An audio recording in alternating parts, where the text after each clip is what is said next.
Hi everyone, myself Aruna, assistant professor. ಇವತ್ತು ನಾನು ಕಾನ್ಸ್ಟಿಟ್ಯೂಷನ್ನ ಮತ್ತೊಂದು ಕ್ಲಾಸ್ ಮಾಡ್ತಾ ಇದ್ದೀನಿ, ಫಂಡಮೆಂಟಲ್ ರೈಟ್ಸ್, ಮೂಲಭೂತ ಹಕ್ಕುಗಳು.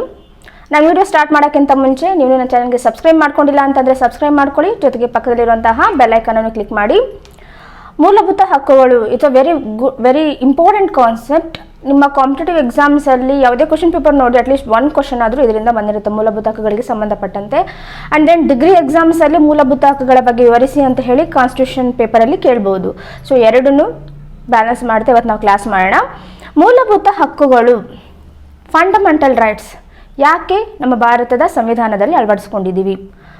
ಭಾರತದ ಪ್ರಜೆಗಳು ಗೌರವಯುತವಾಗಿ ಎಲ್ಲ ಅವಕಾಶಗಳೊಂದಿಗೆ ಸ್ವತಂತ್ರವಾಗಿ ಬದುಕಬೇಕು, ಅವರ ಸರ್ವತೋಮುಖ ಬೆಳವಣಿಗೆಗೆ ಬೇಕಾದಂತಹ ಸವಲತ್ತುಗಳನ್ನು ಕಲ್ಪಿಸಬೇಕು ಅನ್ನೋ ಉದ್ದೇಶದಿಂದಾನೇ ನಮ್ಮ ಭಾರತದ ಸಂವಿಧಾನದಲ್ಲಿ ಮೂಲಭೂತ ಹಕ್ಕುಗಳನ್ನು ಸೇರಿಸಿದ್ದೀವಿ. ಆ್ಯಕ್ಚುಲಿ ಮೂಲಭೂತ ಸಂವಿಧಾನದಲ್ಲಿ ಯಾವಾಗ ಕರಡು ಪ್ರತಿಗೆ ಯಾವಾಗ ಸೇರಿಸಿದ್ವಿ ಅಂತಂದರೆ ನವೆಂಬರ್ 26, 1949ರಲ್ಲಿ. ಸೊ ನಿಮ್ಗೊಂದು ಡೇಟ್ ನೆನಪಾಗ್ಬೋದು, ನಾವು ಸಂವಿಧಾನವನ್ನು ಅಂಗೀಕರಿಸಿದ್ವಲ್ಲ ಆ ಡೇಟ್ಗೆ ಮೂಲಭೂತ ಹಕ್ಕುಗಳನ್ನು ನಾವು ಆ್ಯಕ್ಚುಲಿ ಅದಕ್ಕೆ ಸೇರಿಸಿರುವಂಥದ್ದು, ಯಾವುದಕ್ಕೆ? ಸಂವಿಧಾನಕ್ಕೆ ಸೇರಿಸಿರುವಂಥದ್ದು. ಹಾಗಾದರೆ ಈ ಮೂಲಭೂತ ಹಕ್ಕುಗಳು ಅನ್ನೋದನ್ನು ನಾವು ಯಾವ ದೇಶದಿಂದ ಎರವಲು ಪಡೆದಿದ್ದೀವಿ, ಯಾವ ದೇಶದಿಂದ ತಗೊಂಡಿದ್ದೀವಿ ಅಂತಂದರೆ ಅಮೆರಿಕಾದ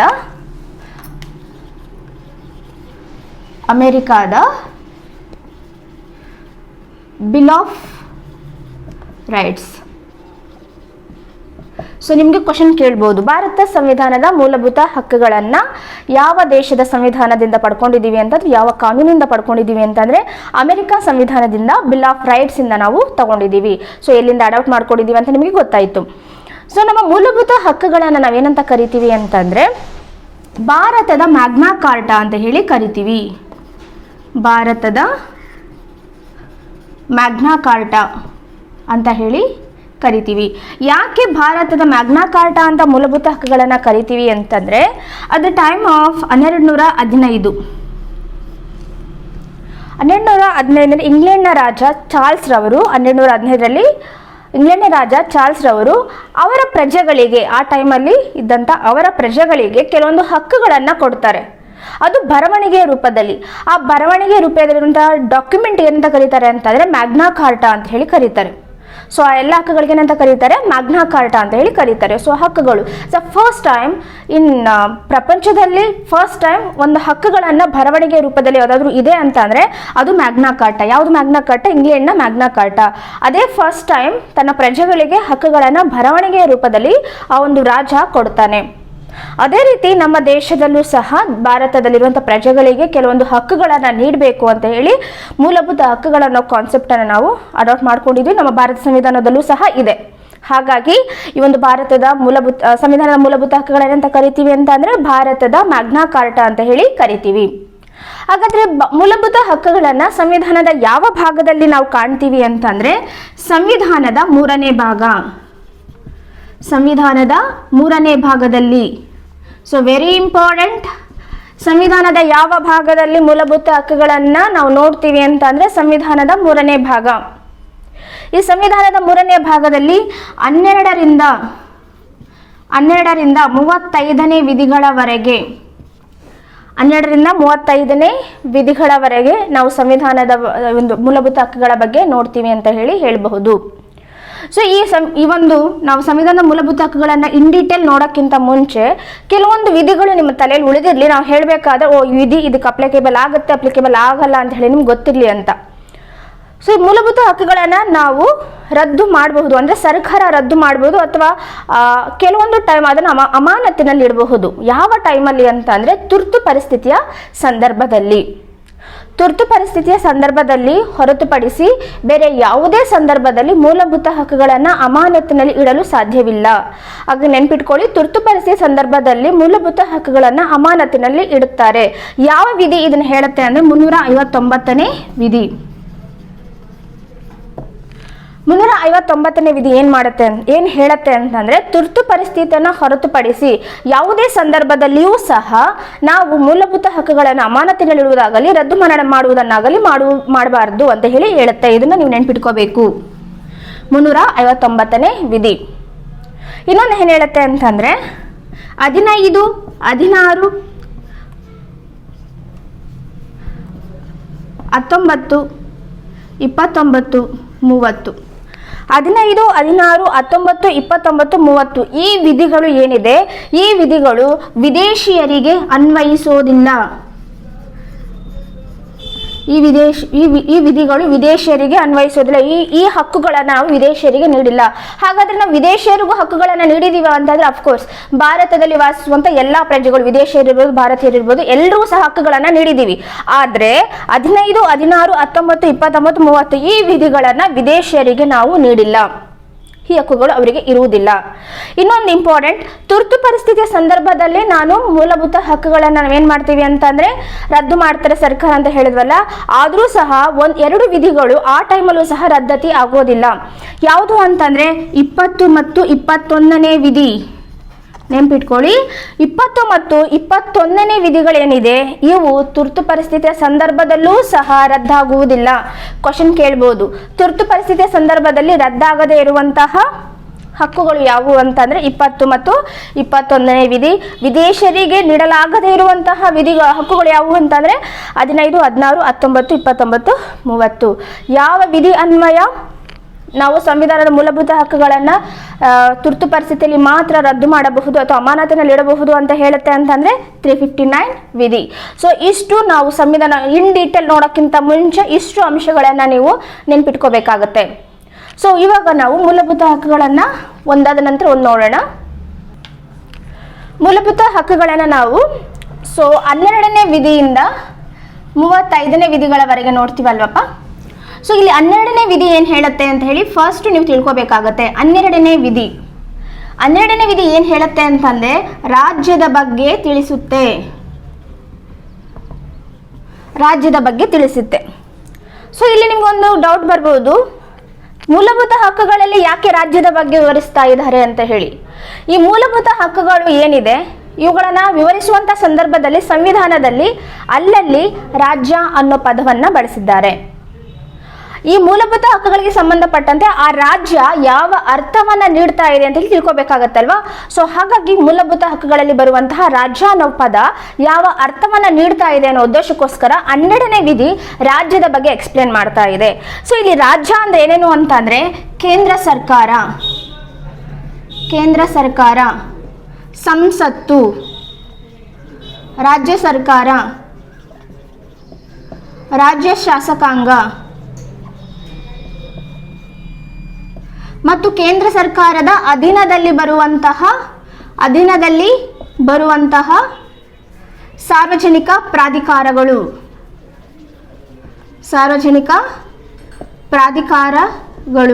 ಇವೆಲ್ಲವನ್ನ ಸೇರಿಸಿ ಒಂದೇ ಪದದಲ್ಲಿ ಅವರು ಎಕ್ಸ್ಪ್ಲೇನ್ ಮಾಡಿದ್ದಾರೆ ರಾಜ್ಯ. ಸೊ ಮೂಲಭೂತ ಹಕ್ಕುಗಳಲ್ಲಿ ಎಲ್ಲಾದ್ರೂ ರಾಜ್ಯ ಅನ್ನೋ ವರ್ಡ್ ಬಂತು ಅಂತ ಅಂದ್ರೆ ಅದರ ಅರ್ಥ ಕೇಂದ್ರ ಸರ್ಕಾರ ಆಗಿರ್ಬೋದು, ಸಂಸತ್ತಾಗಿರ್ಬೋದು, ರಾಜ್ಯ ಸರ್ಕಾರ ಆಗಿರ್ಬೋದು, ರಾಜ್ಯ ಶಾಸಕಾಂಗ ಆಗಿರ್ಬೋದು, ಕೇಂದ್ರ ಸರ್ಕಾರದ ಅಧೀನದಲ್ಲಿ ಬರುವಂತಹ ಸಾರ್ವಜನಿಕ ಪ್ರಾಧಿಕಾರಗಳು. ಇಷ್ಟು ಅರ್ಥವನ್ನ ರಾಜ್ಯ ಅನ್ನೋ ವರ್ಡ್ ನೀಡ್ತಾ ಇದೆ. ನೆಕ್ಸ್ಟ್ 13ನೇ ವಿಧಿ, ವೆರಿ ಇಂಪಾರ್ಟೆಂಟ್ ವಿಧಿ. ಏನ್ ಹೇಳುತ್ತೆ 13ನೇ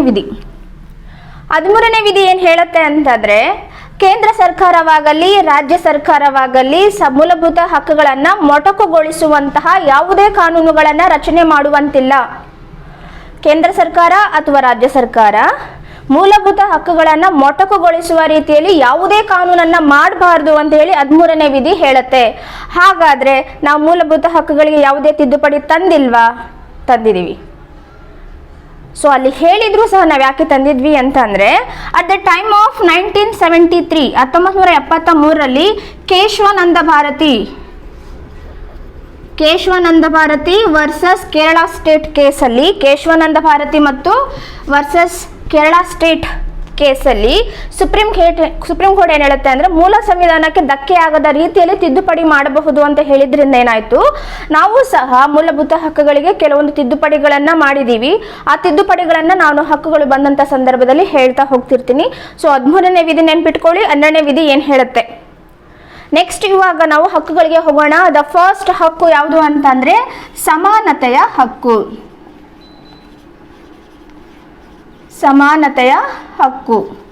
ಈ ಸಮಾನತೆಯ ಹಕ್ಕುವನ್ನ ಯಾವ ವಿಧಿಗಳಿಂದ ಯಾವ ವಿಧಿಗಳ ತನಕ ಹೇಳ್ತಾ ಇದೆ ಅಂತಂದ್ರೆ 14, 15, 16, 17, 18 ಈ 5 ವಿಧಿಗಳು ಸಮಾನತೆಯ ಹಕ್ಕನ್ನು ವಿವರಣೆ ಕೊಡ್ತಾ ಇದೆ. ಸೊ ನಿಮಗೆ ಅನಿಸ್ಬೋದು ಇಷ್ಟೆಲ್ಲ ವಿಧಿಗಳು ಹೇಗಪ್ಪ ನೆನ್ಪಿಟ್ಕೋಬೇಕು ಅಂತ ಹೇಳಿ. ಅಫ್ಕೋರ್ಸ್ ನೀವು ನೆನ್ಪಿಟ್ಕೊಳ್ಳೇಬೇಕು, ನಿಮ್ಮ ಕಾಂಪಿಟೇಟಿವ್ ಎಕ್ಸಾಮ್ಸ್ ದೃಷ್ಟಿಯಿಂದ ಮಾತ್ರನೇ ಅಲ್ಲದೆ ಸೊ ನಮಗೆ ನಮ್ಮ ಸಂವಿಧಾನ ಯಾವ ಹಕ್ಕುಗಳನ್ನು ನೀಡಿದೆ, ಯಾವ ಪ್ರಾವಿಷನ್ಸ್ ನಮಗಿದೆ, ನಮಗೆ ಯಾವ ಹಕ್ಕುಗಳು ಧಕ್ಕೆ ಆದಾಗ ನಾವೇನು ಮಾಡಬೇಕು ಅಂತ ತಿಳ್ಕೊಳ್ಳೋಕ್ಕೋಸ್ಕರಕ್ಕಾದ್ರೂ ನಾವು ಈ ಒಂದು ಹಕ್ಕುಗಳನ್ನು ನೆನ್ಪಿಟ್ಕೊಳ್ಳಬೇಕು ವಿತ್ ವಿಧಿಗಳ ಸಮೇತ. ಸೊ ಹಾಗಾಗಿ ಆದಷ್ಟು ನೀವು ಮಗಪ್ ಮಾಡ್ತಿರೋ ಭಯಾಟ್ ಮಾಡ್ತಿರೋ ನಿಮ್ಮ ಇಷ್ಟ. ಸೊ ಆದಷ್ಟು ನೆನ್ಪಿಟ್ಕೊಳ್ಳೋದಕ್ಕೆ ಟ್ರೈ ಮಾಡಿ. 14ನೇ ವಿಧಿ ಏನು ಹೇಳುತ್ತೆ? 14ನೇ ವಿಧಿ ಏನು ಹೇಳುತ್ತೆ ಅಂತಂದ್ರೆ, ಕಾನೂನಿನ ಮುಂದೆ ಎಲ್ಲರೂ ಸಮಾನರು. ಕಾನೂನಿನ ಮುಂದೆ ಎಲ್ಲರೂ ಸಮಾನರು ಮತ್ತು ಕಾನೂನಿನ ಸಮಾನ ರಕ್ಷಣೆ. 14ನೇ ವಿಧಿ ಹೇಳುತ್ತೆ. ಇದರ ಅರ್ಥ ಏನು ಅಂತಂದ್ರೆ,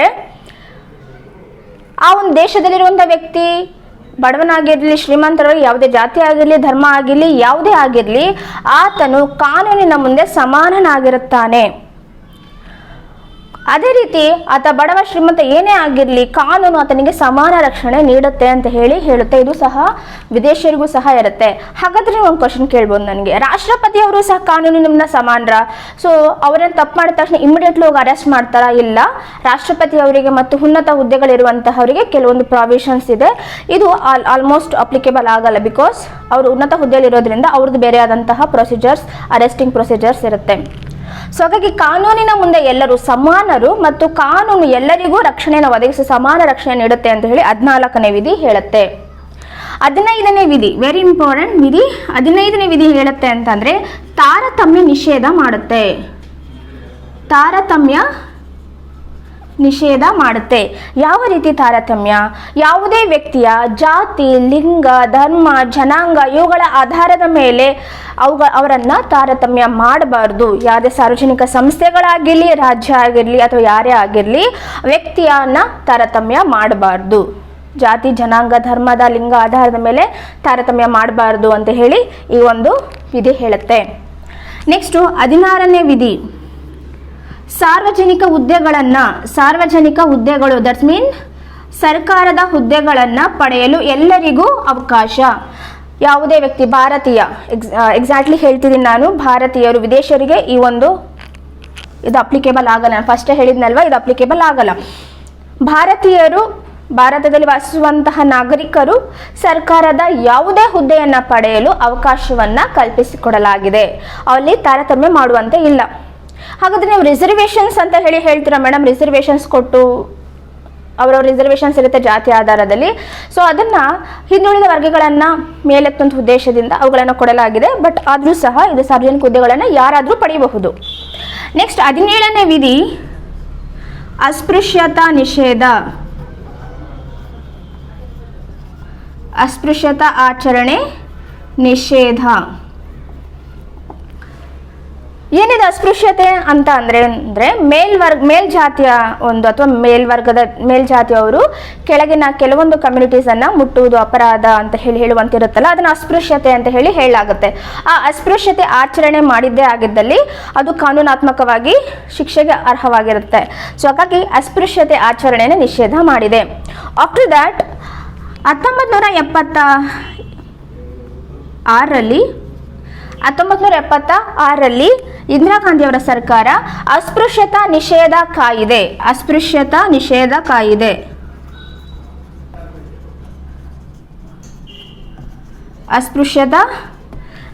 ಕಾಯ್ದೆಯನ್ನು ಜಾರಿ ಮಾಡಿದೆ. ಇದು ಸಹ ಏನಂತ, ಅಸ್ಪೃಶ್ಯತೆ ಮಾಡಿದರೆ ಅದು ಕಾನೂನಾತ್ಮಕ ಕ್ರಮ ಕೈಗೊಳ್ಳಲಾಗುತ್ತೆ ಅಂತ ಹೇಳುವಂಥದ್ದು. ಸೊ ಈ ಅಸ್ಪೃಶ್ಯತಾ ನಿಷೇಧ ಕಾಯ್ದೆ ಈ ವಿಧಿಗೆ ಮತ್ತಷ್ಟು ಶಕ್ತಿಯನ್ನು ನೀಡಿದೆ ಅಂತ ಹೇಳ್ಬೋದು. ಕ್ವಶನ್ ಕೇಳ್ತಾರೆ ನಿಮಗೆ, ಸಂವಿಧಾನದ ಯಾವ ವಿಧಿ ಅಸ್ಪೃಶ್ಯತೆಯನ್ನು ನಿವಾರಣೆ ಮಾಡಿದೆ ಅಂತ ಅಂದರೆ 17ನೇ ವಿಧಿ. ನೆಕ್ಸ್ಟ್ 18ನೇ ವಿಧಿ. 18ನೇ ವಿಧಿ ಏನು ಹೇಳುತ್ತೆ ಅಂದರೆ, ಬಿರುದುಗಳ ರದ್ದತಿ. 18ನೇ ವಿಧಿ ಏನು ಹೇಳುತ್ತೆ ಅಂತಂದರೆ, ಬಿರುದುಗಳ ರದ್ದತಿ.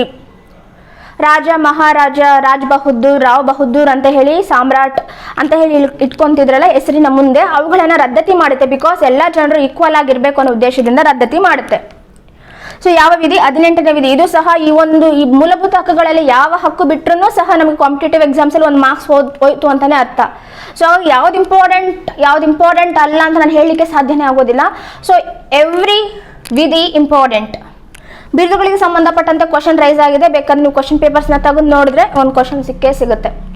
ಬಿರುದುಗಳ ರದ್ದತಿಯನ್ನ ಮಾಡಿದೆ. ಬಾಲಾಜಿ ಭಗವಾನ್ ಅಂತ ಒಬ್ರು ವ್ಯಕ್ತಿ.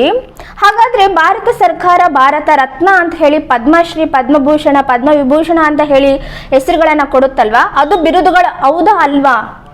ಅವುಗಳು ಬಿರುದುಗಳೇ ಅಲ್ವಾ? ಸರ್ಕಾರ ಯಾಕೆ ಕೊಡಬೇಕು ಅಂತ ಹೇಳಿ ಒಂದು ಕೇಸನ್ನು ಹಾಕುತ್ತೆ. ಯಾವ ಕೇಸು ಅಂತ ಅಂದರೆ 1996 ಅಲ್ಲಿ ಬಾಲಾಜಿ ಭಗವಾನ್ ವರ್ಸಸ್ ಯೂನಿಯನ್ ಆಫ್ ಇಂಡಿಯಾ. ಈ ಕೇಸು ಯಾವಾಗ ಅಂತಂದ್ರೆ 1996 ಈ ಕೇಸನ್ನು ಹಾಕ್ತಾರೆ. ಬಾಲಾಜಿ ಭಗವಾನ್, ಯಾಕೆ ನೀವು ಬಿರುದುಗಳನ್ನು ರದ್ದತಿ ಮಾಡಿದ್ದೀರಿ ಅಂತ ಹೇಳ್ತೀರಾ, ಮತ್ತೆ ಪದ್ಮಶ್ರೀ, ಭಾರತ ರತ್ನ ಅಂತ ಹೇಳಿ ಕೊಡ್ತೀರಾ ಅಂತ ಹೇಳಿ ಕೇಸನ್ನು ಹಾಕಿದಾಗ ಸುಪ್ರೀಂ ಕೋರ್ಟ್ ಹೇಳುತ್ತೆ ಏನಂತ ಅಂದ್ರೆ, ಈ ಒಂದು ಪದ್ಮಶ್ರೀ, ಪದ್ಮಭೂಷಣ, ಪದ್ಮವಿಭೂಷಣ, ಭಾರತ ರತ್ನ ಈ ಪ್ರಶಸ್ತಿಗಳೇ ವಿನಃ ಬಿರುದುಗಳಲ್ಲ. ಯಾರು ಸಾಮಾಜಿಕ ಕ್ಷೇತ್ರಗಳಲ್ಲಿ ಉನ್ನತವಾಗಿ ಹೆಸರನ್ನ ಮಾಡಿರ್ತಾರೋ, ಉನ್ನತ ಸಾಧನೆಯನ್ನ ಮಾಡಿರ್ತಾರೋ ಅವ್ರನ್ನ ಗುರುತಿಸಿ ಅವ್ನು ಮಾಡುವಂತ ಒಂದು ಗೌರವ ವಿನಃ ಅದು ಬಿರುದುಗಳು ಅಲ್ಲ ಅಂತ ಹೇಳುವ ಮೂಲಕ ಸೊ ಮತ್ತೆ ಕಂಟಿನ್ಯೂ ಆಗುತ್ತೆ. ಸೊ ಇಲ್ಲಿ ನಾನು ನಿಮಗೆ ಇನ್ನೊಂದು ಚಿಕ್ಕ ಇನ್ಫಾರ್ಮೇಶನ್ ಕೊಡ್ತೀನಿ. ಯಾವಾಗ ಪದ್ಮಶ್ರೀ, ಭಾರತ ರತ್ನ ಪ್ರಶಸ್ತಿಗಳನ್ನು ರದ್ದು ಮಾಡಲಾಯಿತು ಅಂತ ಹೇಳಿ ಕ್ವಶನ್ ಕೇಳಿದ್ರೆ 1977ರಲ್ಲಿ ಮೊರಾರ್ಜಿ ದೇಸಾಯಿ ಅವರ ಸರ್ಕಾರ ಏನು ಮಾಡುತ್ತೆ, ಈ ಒಂದು ಭಾರತ ರತ್ನ ಪದ್ಮಶ್ರೀ ಪ್ರಶಸ್ತಿಗಳನ್ನು ತೆಗೆದು ಹಾಕುತ್ತೆ. ಆಫ್ಟರ್ ದ್ಯಾಟ್ 1980ಯಲ್ಲಿ ಇಂದಿರಾ ಗಾಂಧಿ ಅವರು ಮತ್ತೆ ಪ್ರಶಸ್ತಿಗಳನ್ನು ಜಾರಿ ಮಾಡ್ತಾರೆ. ಸೊ ಇಷ್ಟು ನಮ್ಮ ಸಮಾನತೆ ಹಕ್ಕಿಗೆ ಸಂಬಂಧಪಟ್ಟಂಥ ವಿಧಿಗಳು ಮತ್ತು ಅವುಗಳಿಗೆ ಸಂಬಂಧಪಟ್ಟಂಥ ವಿಷಯಗಳನ್ನು ನೋಡ್ತೀವಿ. ಸೆಕೆಂಡ್ ವಿಧಿ, ನೆಕ್ಸ್ಟ್ ಹಕ್ಕು ಸ್ವಾತಂತ್ರ್ಯದ ಹಕ್ಕು. ಈ ಸ್ವಾತಂತ್ರ್ಯದ ಹಕ್ಕನ್ನು 19ನೇ ವಿಧಿಯಿಂದ 22ನೇ ವಿಧಿಗಳವರೆಗೆ ಇದು ಹೇಳುತ್ತೆ ಅಂತ ಹೇಳ್ಬೋದು. ಸೊ ಈ 19ನೇ ವಿಧಿ ಸ್ವಲ್ಪ ಈ ಒಂದು ಸ್ವಾತಂತ್ರ್ಯದ ಹಕ್ಕು ತುಂಬ ಸ್ವಲ್ಪ ಬ್ರಾಡ್ ಇರುತ್ತೆ, ನೀವು ಅದನ್ನು ನೋಡ್ಕೊಬೇಕಾಗುತ್ತೆ. 19ನೇ ವಿಧಿಯಲ್ಲಿ ಮತ್ತು 20ನೇ ವಿಧಿಯಲ್ಲಿ ಸಬ್ ವಿಧಿಗಳು ಸಹ ಬರುತ್ತೆ. ಆ ಸಬ್ ವಿಧಿಗಳನ್ನು ನೀವು ತಿಳ್ಕೊಳ್ಳೋದು ವೆರಿ ಇಂಪಾರ್ಟೆಂಟ್ ಆಗುತ್ತೆ. ನೋಡಿ 19ನೇ ವಿಧಿ ಅಂತಂದಾಗ ಇದು ಕೆಲವೊಂದು ಸ್ವಾತಂತ್ರ್ಯಕ್ಕೆ ಸಂಬಂಧಪಟ್ಟಂತೆ ಕೆಲವೊಂದು ಹಕ್ಕುಗಳನ್ನು ನೀಡಿದೆ.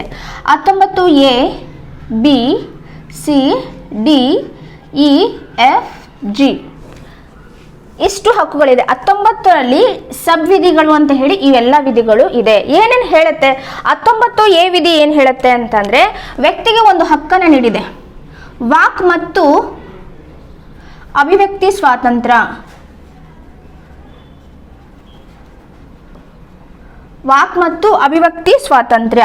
ಏನಿದು ವಾಕ್ ಮತ್ತು ಅಭಿವ್ಯಕ್ತಿ ಸ್ವಾತಂತ್ರ್ಯ ಅಂತಂದ್ರೆ, ವ್ಯಕ್ತಿ ತನ್ನ ಅನಿಸಿಕೆಗಳನ್ನ ಮಾತನಾಡುವಂತಹ ಮತ್ತು ತನ್ನ ಅಭಿಪ್ರಾಯಗಳನ್ನ ಪತ್ರಿಕೆಗಳ ಮೂಲಕ ಸಾಮಾಜಿಕ ಇತರ ಪತ್ರಿಕೆಗಳಿರ್ಬೋದು, ರೇಡಿಯೋ ಇರ್ಬೋದು, ಸಾಮಾಜಿಕ ಮಾಧ್ಯಮಗಳಿರ್ಬೋದು, ಇವುಗಳ ಮೂಲಕ ತಮ್ಮ ಅಭಿವ್ಯಕ್ತಿಗಳನ್ನ ಹೇಳುವಂತಹ ಹಕ್ಕನ್ನ ಈ ಒಂದು 19A ವಿಧಿ ನೀಡುತ್ತೆ ಅಂತ ಹೇಳಿ ಹೇಳಬಹುದು. ಸೆಕೆಂಡ್, ಶಾಂತಿಯುತವಾಗಿ ಸಭೆ ಸೇರುವ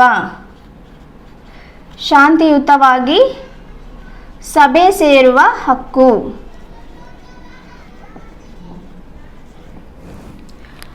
ಶಾಂತಿಯುತವಾಗಿ ಸಭೆ ಸೇರುವ 19B ಸಬ್ವಿಧಿ ಏನು ಹೇಳುತ್ತೆ ಅಂದ್ರೆ, ಶಾಂತಿಯುತವಾಗಿ ಸಭೆ ಸೇರಬಹುದು. ಯಾವುದೇ ಸಂಘ ಸಂಸ್ಥೆಗಳಿರ್ಬೋದು ಅಥವಾ ವ್ಯಕ್ತಿ ಇರ್ಬೋದು, ಶಾಂತಿಯುತವಾಗಿ ಸಭೆ ಸೇರಬಹುದು. ಆದರೆ ಜನರ ಒಂದು ಶಾಂತಿಗೆ ಧಕ್ಕೆ ಆಗದ ರೀತಿಯಲ್ಲಿ ಆ ಸಭೆ ಸಮಾರಂಭಗಳು ಇರಬೇಕು. ನೆಕ್ಸ್ಟು 19C ವಿಧಿ ಏನು ಹೇಳುತ್ತೆ ಅಂತಂದ್ರೆ, ಸಂಘ ಸಂಸ್ಥೆಗಳನ್ನು ರಚಿಸಿಕೊಳ್ಳಬಹುದು. ಸಂಘ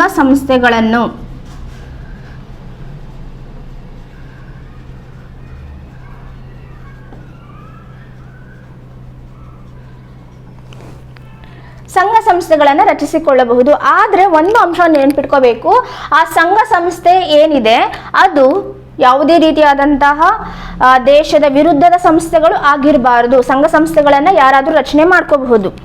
ಆಫ್ಟರ್ ದ್ಯಾಟ್ 19D ವಿಧಿ ಏನು ಹೇಳುತ್ತೆ ಅಂತಂದ್ರೆ, ಭಾರತಾದ್ಯಂತ ಸಂಚರಿಸುವ ಹಕ್ಕು.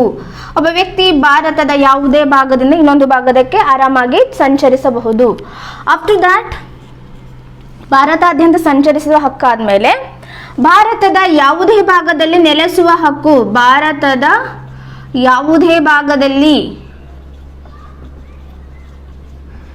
ನೆಲೆಸುವ ಹಕ್ಕು.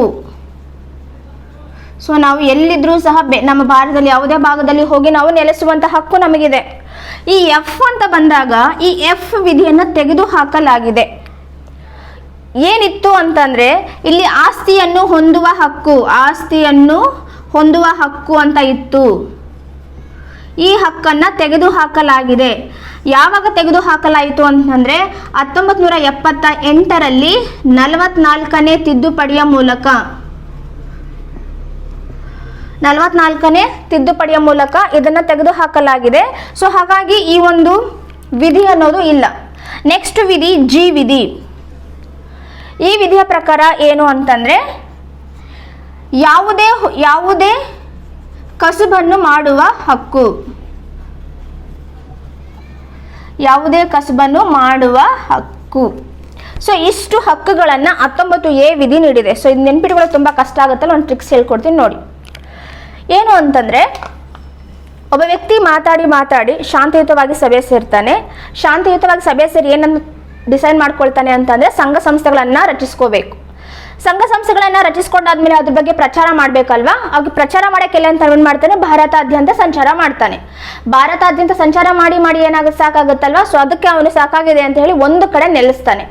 ಒಂದು ಕಡೆ ನೆಲೆಸಿದ ಮೇಲೆ ಆತ ಏನಾದರೂ ಹುದ್ದೆ ಮಾಡಬೇಕಲ್ವಾ. ಸೊ ಹುದ್ದೆ ಮಾಡ್ತಾನೆ. ಸೊ ಒಬ್ಬ ವ್ಯಕ್ತಿ ತುಂಬ ಮಾತಾಡ್ತಾ ಇರ್ತಾನೆ. ಆ ಮಾತನ್ನು ಇನ್ನಷ್ಟು ಮಾತಾಡಬೇಕು ಅಂತ ಹೇಳಿ ಶಾಂತಿಯುತ ಸಭೆ ಸೇರ್ತಾನೆ. ಶಾಂತಿಯುತ ಸಭೆ ಸೇರಿ ಸಂಘ ಸಂಸ್ಥೆಗಳನ್ನು ಸ್ಥಾಪನೆ ಮಾಡ್ಕೊತಾನೆ. ಸಂಘ ಸಂಸ್ಥೆಗಳನ್ನು ಸ್ಥಾಪನೆ ಮಾಡ್ಕೊಳ್ಳೋದು ಪ್ರಚಾರಕ್ಕೋಸ್ಕರ ದೇಶಾದ್ಯಂತ ಸಂಚಾರ ಮಾಡ್ತಾನೆ. ಸಂಚಾರ ಮಾಡಿ ಒಂದು ಭಾಗದಲ್ಲಿ ಸಾಕಾಗಿ ಒಂದು ಭಾಗದಲ್ಲಿ ನೆಲೆಸ್ತಾನೆ, ಒಂದು ಉದ್ಯೋಗವನ್ನು ಕೈಗೊಳ್ತಾನೆ ಅಂತ ಹೇಳಿ ನೆನ್ಪಿಟ್ಕೋಬಹುದು. ಸೊ ಇಷ್ಟು ಸ್ವಾತಂತ್ರ್ಯ 19ನೇ ವಿಧಿ ಹೇಳುವಂಥದ್ದು. ಹಾಗಾದರೆ ನೆಕ್ಸ್ಟು 20ನೇ ವಿಧಿ. 20ನೇ ವಿಧಿ ಏನು ಹೇಳುತ್ತೆ? ಈ 20ನೇ ವಿಧಿಯಲ್ಲೂ ಸಹ 3 ಸಬ್ ವಿಧಿ ಬರುತ್ತೆ. 1, 2, 3 ಸಬ್ ವಿಧಿ. 20ನೇ ವಿಧಿಯ ಸಬ್ ವಿಧಿ 1 ಏನು ಹೇಳುತ್ತೆ? ಈ 20ನೇ ವಿಧಿ ಏನಕ್ಕೆ ಸಂಬಂಧಪಟ್ಟಿದೆ ಅಂತಂದರೆ ಅಪರಾಧಿಗೆ ಕೆಲವೊಂದು ಹಕ್ಕುಗಳನ್ನು ನೀಡೋದು. ಸೊ ನಾವು ಎಷ್ಟು ಬ್ಯೂಟಿ ಇದೆ ನೋಡಿ ನಮ್ಮ ಸಂವಿಧಾನಕ್ಕೆ. ಅಪರಾಧಿಗಳಿಗೂ ಸಹ ನಾವು ಕೆಲವೊಂದು ಹಕ್ಕುಗಳನ್ನು ನೀಡಿದ್ದೀವಿ. ಅಪರಾಧಿಗೆ ಸಂಬಂಧಪಟ್ಟಂತಹ ಹಕ್ಕುಗಳು,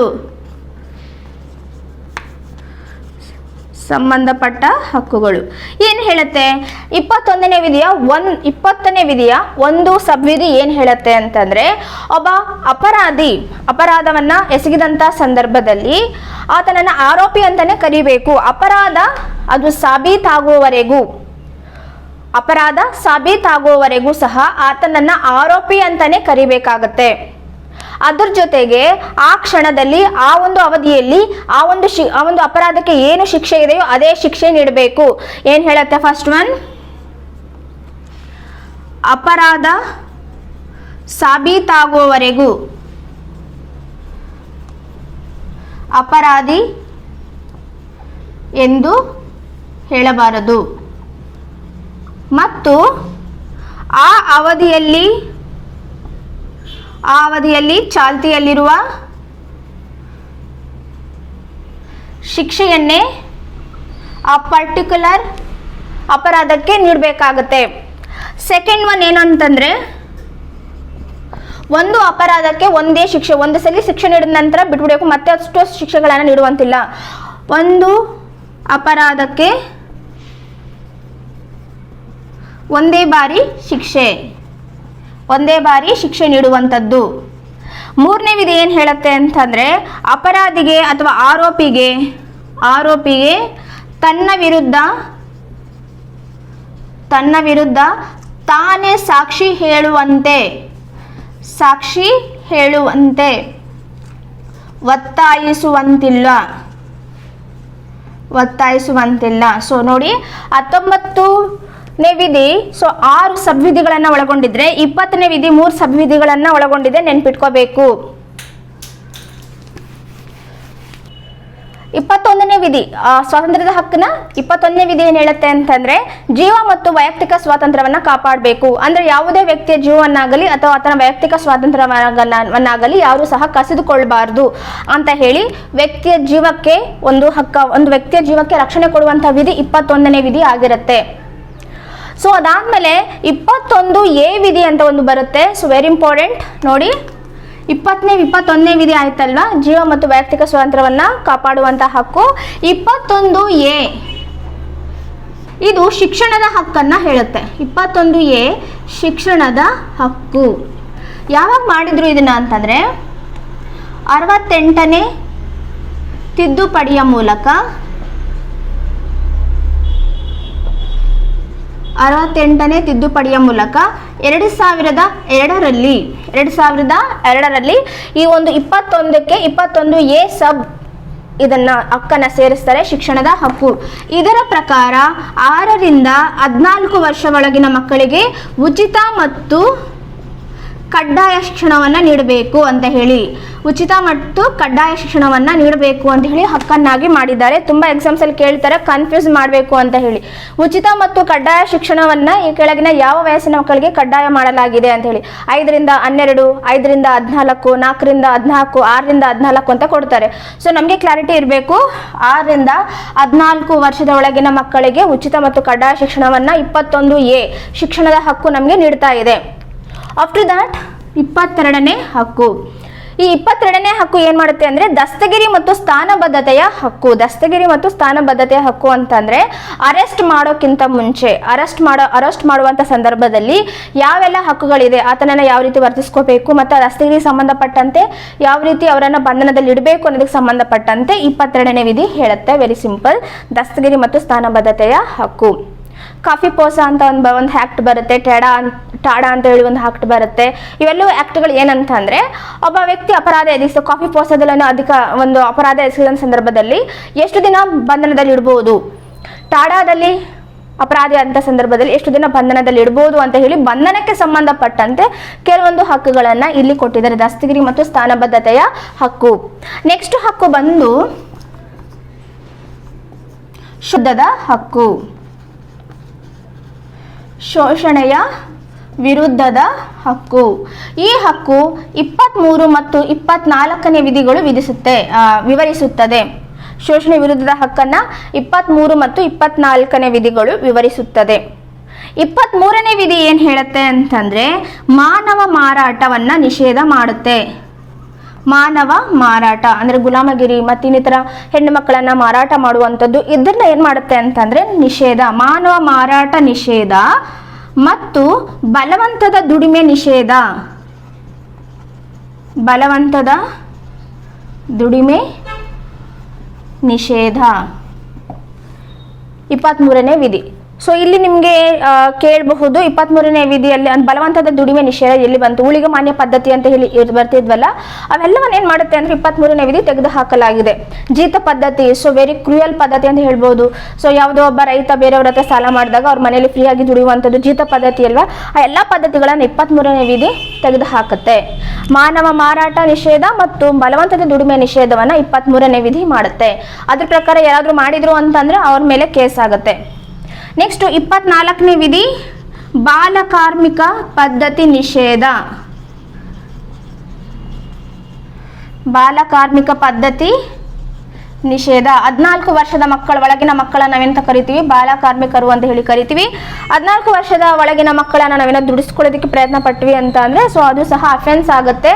ಕಾನ್ಸ್ಟಿಟ್ಯೂಷನಲ್ಲಿ ರೈಟ್ ಹೊಂದಿದೆ. ಓಕೆ, ಬಾಲ ಕಾರ್ಮಿಕ ಪದ್ಧತಿ ನಿಷೇಧ 24ನೇ ವಿಧಿ ಇದನ್ನು ವಿವರಿಸುತ್ತೆ. ಕ್ವಶನ್ ಕೇಳ್ಬೋದು, ಸಂವಿಧಾನದ ಯಾವ ಭಾಗದ ಎಷ್ಟನೇ ವಿಧಿ ಬಾಲ ಕಾರ್ಮಿಕ ನಿಷೇಧ ಪದ್ಧತಿಯನ್ನು ವಿವರಿಸುತ್ತದೆ ಅಂತಂದ್ರೆ 24ನೇ ವಿಧಿ. ಎಷ್ಟು ಈಸಿಯಾಗಿ ನೆನ್ಪಿಟ್ಕೋಬಹುದಲ್ವಾ, 24ನೇ ವಿಧಿ ಬಾಲ ಕಾರ್ಮಿಕ ಪದ್ಧತಿಯನ್ನ ನಿಷೇಧ ಮಾಡುತ್ತೆ. ನೆಕ್ಸ್ಟ್ ವಿಧಿ ನೋಡೋಣ, ಧಾರ್ಮಿಕ ಸ್ವಾತಂತ್ರ್ಯದ ಹಕ್ಕು. ಇದು 25ರಿಂದ 28ನೇ ವಿಧಿಗಳು ವಿವರಿಸುತ್ತೆ. ಏನ್ ಹೇಳುತ್ತೆ ವಿಧಿಗಳು, 25ನೇ ವಿಧಿ ಏನ್ ಹೇಳುತ್ತೆ ಅಂತಂದ್ರೆ ಯಾವುದೇ ವ್ಯಕ್ತಿ ತನಗೆ ಇಷ್ಟವಾದಂತಹ ಧರ್ಮವನ್ನು ಅವಲಂಬಿಸುವ, ಆಚರಿಸುವ ಮತ್ತು ಪ್ರಚಾರ ಮಾಡುವಂತಹ ಹಕ್ಕನ್ನ ಒಳಗೊಂಡಿದ್ದಾನೆ. ಅದು ಯಾವುದೇ ಧರ್ಮವಾಗಿರ್ಬೋದು. ವ್ಯಕ್ತಿಗೆ ಇಷ್ಟ ಆಯಿತು ಅಂತ ಅಂದ್ರೆ ಸೊ ಅವನು ಅದು ಧರ್ಮವನ್ನ ಅವಲಂಬನೆ ಮಾಡಬಹುದು, ಆ ಧರ್ಮವನ್ನ ತಗೋಬಹುದು, ಅವನ ಆಚರಣೆ ಮಾಡಬಹುದು, ಅದ್ರ ಜೊತೆಗೆ ಪ್ರಚಾರನೂ ಮಾಡಬಹುದು ಅಂತ ಹೇಳಿ ಹೇಳ್ತಾರೆ. ಯಾವುದೇ ಕಾರಣಕ್ಕೂ ಯಾವುದೇ ಸರ್ಕಾರಗಳು ಅದ್ರ ಮೇಲೆ ನಿರ್ಬಂಧ ವಿಧಿಸುವಂತಿಲ್ಲ. ನೆಕ್ಸ್ಟ್ 26ನೇ ವಿಧಿ. 26ನೇ ವಿಧಿ ಏನ್ ಹೇಳುತ್ತೆ ಅಂತಂದ್ರೆ ಧಾರ್ಮಿಕ ಸಂಸ್ಥೆಗಳನ್ನ ಸ್ಥಾಪಿಸಿಕೊಳ್ಳಬಹುದು. ಧಾರ್ಮಿಕ ಸಂಸ್ಥೆಗಳ ಸ್ಥಾಪನೆ.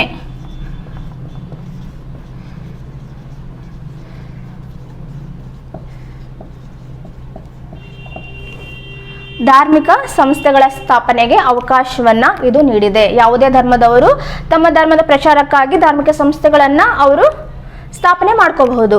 ನೆಕ್ಸ್ಟ್ 27ನೇ ವಿಧಿ, ಯಾವುದೇ ಧಾರ್ಮಿಕ ಸಂಸ್ಥೆ ದಾನಗಳನ್ನು ಪಡೆಯಬಹುದು.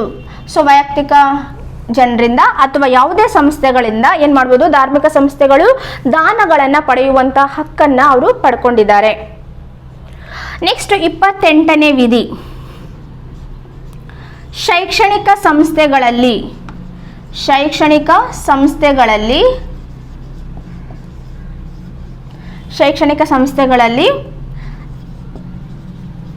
ಧರ್ಮದ ಆಚರಣೆಗೆ ಅವಕಾಶ. ಸೊ ಇಲ್ಲಿ ನೀವು ನೆನ್ಪಿಟ್ಕೋಬೇಕು, ಶೈಕ್ಷಣಿಕ ಸಂಸ್ಥೆಗಳಲ್ಲಿ ಧರ್ಮದ ಆಚರಣೆಗೆ ಅವಕಾಶ ಇದೆ. ಆದರೆ ಸರ್ಕಾರದಿಂದಲೇ ನೇರವಾಗಿ ನಡೆಸುತ್ತಿರುವಂಥ ಯಾವುದೇ ಶಿಕ್ಷಣ ಸಂಸ್ಥೆಗಳಲ್ಲಿ, ಗೌರ್ಮೆಂಟ್ ಕಾಲೇಜಸ್, ಗೌರ್ಮೆಂಟ್ ಸ್ಕೂಲ್ಸ್ಗಳಲ್ಲಿ ಇದನ್ನ ಪಾಲಿಸುವಂತಿಲ್ಲ, ಯಾವುದೇ ಧರ್ಮವನ್ನು ಪಾಲಿಸುವಂತಿಲ್ಲ. ಆದರೆ ಸರ್ಕಾರದಿಂದ ಅನುಮೋದನೆ ಪಡೆದಿರುವಂಥ ಶಿಕ್ಷಣ ಸಂಸ್ಥೆಗಳಿರ್ಬೋದು, ಸರ್ಕಾರದಿಂದ ಅನುದಾನಗಳನ್ನು ಪಡೆಯುತ್ತಿರುವಂತಹ ಸಂಸ್ಥೆಗಳಿರ್ಬೋದು, ಇವೆಲ್ಲವೂ ಸಹ ತಮ್ಮ ಧರ್ಮಗಳನ್ನು ಪಾಲಿಸುವುದಕ್ಕೆ ಅವಕಾಶವನ್ನು ಕಲ್ಪಿಸಿಕೊಟ್ಟಿದೆ. ಆದರೆ ಸರ್ಕಾರದಿಂದಲೇ ನಡೆಸಲ್ಪಡುತ್ತಿರುವಂಥ ಶಿಕ್ಷಣ ಸಂಸ್ಥೆಗಳಲ್ಲಿ ಧರ್ಮವನ್ನು ಆಚರಿಸಬಾರದು. ಸೊ ಹಾಗಾಗಿ ಶೈಕ್ಷಣಿಕ ಸಂಸ್ಥೆಗಳಲ್ಲಿ ಧರ್ಮದ ಆಚರಣೆಗೆ ಅವಕಾಶ ನೀಡುವಂಥ ವಿಧಿ ಯಾವುದು ಅಂತಂದ್ರೆ 28ನೇ ವಿಧಿ. ಈ ವಿಧಿಯ ಪ್ರಕಾರ ಶಿಕ್ಷಣ ಸಂಸ್ಥೆಗಳಲ್ಲಿ ಧರ್ಮವನ್ನು ಆಚರಿಸಬಹುದು, ಆದರೆ ಸರ್ಕಾರದಿಂದ ನಡೆಸಲ್ಪಡುವಂತಹ ಶಾಲೆಗಳಲ್ಲಾಗಲಿ ಕಾಲೇಜುಗಳಲ್ಲಾಗಲಿ ಧರ್ಮವನ್ನು ಆಚರಿಸುವಂತಿಲ್ಲ. ನೆಕ್ಸ್ಟ್ ವಿಧಿ ಸಾಂಸ್ಕೃತಿಕ ಮತ್ತು ಶೈಕ್ಷಣಿಕ ಹಕ್ಕು. ಸಾಂಸ್ಕೃತಿಕ ಮತ್ತು ಶೈಕ್ಷಣಿಕ ಹಕ್ಕು ಇದು 29ರಿಂದ 30ನೇ ವಿಧಿ, 2 ವಿಧಿಗಳು ಈ ಒಂದು ಸಾಂಸ್ಕೃತಿಕ ಮತ್ತು ಶೈಕ್ಷಣಿಕ ಹಕ್ಕನ್ನು ವಿವರಣೆ ಕೊಡುತ್ತೆ. 29ನೇ ವಿಧಿ ಏನ್ ಹೇಳುತ್ತೆ ಅಂದ್ರೆ, ಎಸ್ಪೆಷಲಿ ಈ ಹಕ್ಕು ಅಲ್ಪಸಂಖ್ಯಾತರ ರಕ್ಷಣೆಗೆ ಸಂಬಂಧಪಟ್ಟಿದೆ. ಸೊ ನಿಮ್ಗೆ ಕ್ಲಾರಿಫಿಕೇಶನ್ ಕೊಡ್ತೀನಿ. ಅಲ್ಪಸಂಖ್ಯಾತರು ಅಂತಂದ್ರೆ ದೇಶದಲ್ಲಿ ಕಡಿಮೆ ಸಂಖ್ಯೆಯಲ್ಲಿರುವಂತಹ ಧರ್ಮಗಳ ಅಥವಾ ಸಂಸ್ಕೃತಿಯನ್ನು ಹೊಂದಿರುವಂತಹ ಜನರು ನಾವು ಅಲ್ಪಸಂಖ್ಯಾತರು ಅಂತ ಹೇಳಿ ಕರಿತೀವಿ. ಸೊ ನಮ್ಮ ದೇಶದಲ್ಲಿ ಮೆಜಾರಿಟಿ ಸಂಖ್ಯೆ ಯಾವುದು ಅಂತಂದ್ರೆ ಹಿಂದೂಗಳು, ಮೈನಾರಿಟೀಸ್ ಕಡಿಮೆ ಸಂಖ್ಯೆಯಲ್ಲಿರುವಂತಂದ್ರೆ ಜೈನ್ಸ್ ಇರ್ಬೋದು, ಮುಸ್ಲಿಮ್ಸ್ ಇರ್ಬೋದು, ಸಿಖ್ಖರ್ ಇರ್ಬೋದು, ಇವೆಲ್ಲ ಮೈನಾರಿಟೀಸ್ ಅಂತ ಹೇಳಿ ಕರಿತೀವಿ. ಈ ಮೈನಾರಿಟೀಸ್ಗೋಸ್ಕರನೇ ಕೆಲವೊಂದು ಹಕ್ಕುಗಳನ್ನು ನಾವು ನೀಡಿದ್ದೀವಿ. ಅದು 29, 30. 29 ಏನ್ ಮಾಡುತ್ತೆ ಅಂತಂದ್ರೆ, ಅಲ್ಪಸಂಖ್ಯಾತರು ತಮ್ಮ ಧರ್ಮವನ್ನ ರಕ್ಷಣೆ ಮಾಡಿಕೊಳ್ಳಬಹುದು.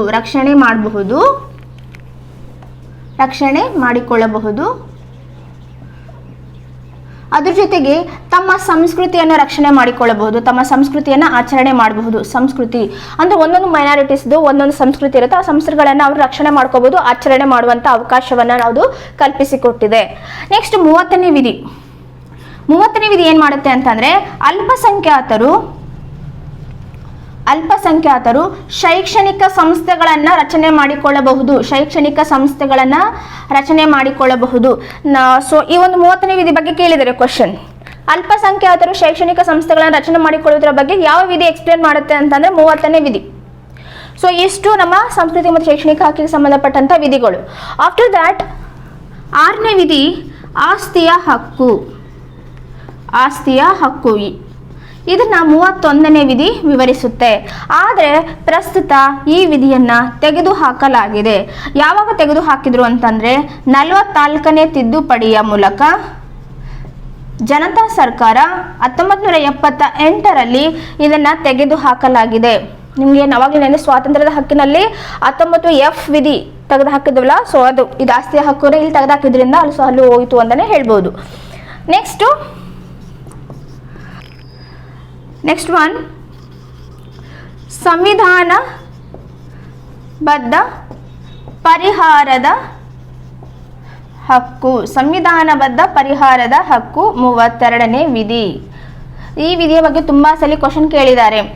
32ನೇ ವಿಧಿಯನ್ನ ಡಾಕ್ಟರ್ BR ಅಂಬೇಡ್ಕರ್ ಅವರು ಸಂವಿಧಾನದ ಆತ್ಮ ಮತ್ತು ಹೃದಯ ಅಂತ ಹೇಳಿ ಕರೆದಿದ್ದಾರೆ. ಸಂವಿಧಾನದ ಯಾವ ವಿಧಿಯನ್ನು ಅಂಬೇಡ್ಕರ್ ಅವರು ಸಂವಿಧಾನದ ಆತ್ಮ ಮತ್ತು ಹೃದಯ ಅಂತ ಹೇಳಿ ಕರೆದಿದ್ದಾರೆ ಅಂತ ಅಂದ್ರೆ ಸಂವಿಧಾನಬದ್ಧ ಪರಿಹಾರದ ಹಕ್ಕು.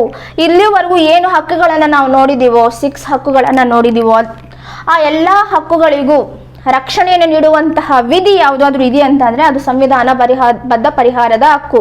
ಈ 32ನೇ ವಿಧಿ ಏನ್ ಮಾಡುತ್ತೆ ಅಂತಂದ್ರೆ ಮೂಲಭೂತ ಹಕ್ಕುಗಳಿಗೆ ಧಕ್ಕೆಯಾದಂತಹ ಸಂದರ್ಭದಲ್ಲಿ ಸುಪ್ರೀಂ ಕೋರ್ಟ್ ರಿಟ್ಗಳನ್ನ ಹೊರಡಿಸುವ ಮೂಲಕ ಅವುಗಳ ರಕ್ಷಣೆ ಮಾಡಬಹುದು ಅಂತ ಹೇಳಿ ವಿಧಿ ಹೇಳುತ್ತೆ. ಇಲ್ಲಿ ನಿಮಗೆ ಕ್ವಶನ್ ಕೇಳಬಹುದು, 32ನೇ ವಿಧಿಯಲ್ಲಿ ರಿಟ್ಗಳನ್ನು ಹೊರಡಿಸುವಂತ ಅಧಿಕಾರ ಯಾರಿಗೆ ಕೊಡಲಾಗಿದೆ ಅಂತಂದ್ರೆ ಸುಪ್ರೀಂ ಕೋರ್ಟ್ಗೆ ಮಾತ್ರ. 32ನೇ ವಿಧಿ ಅನ್ವಯ ಕ್ವಶನ್ ಈ ತರ ಕೇಳಿದ್ರೆ 32ನೇ ವಿಧಿ ಅನ್ವಯ ರಿಟ್ಗಳನ್ನು ಹೊರಡಿಸುವ ಮೂಲಕ ಮೂಲಭೂತ ಹಕ್ಕುಗಳನ್ನು ರಕ್ಷಣೆ ಮಾಡುವಂತ ಹಕ್ಕು ಯಾರಿಗಿದೆ ಅಂತಂದ್ರೆ ಸುಪ್ರೀಂ ಕೋರ್ಟ್. ಮೂಲಭೂತ ಹಕ್ಕುಗಳ ರಕ್ಷಕ ಯಾರು ಅಂತ ಕೇಳಿದ್ರೆ ಸುಪ್ರೀಂ ಕೋರ್ಟ್.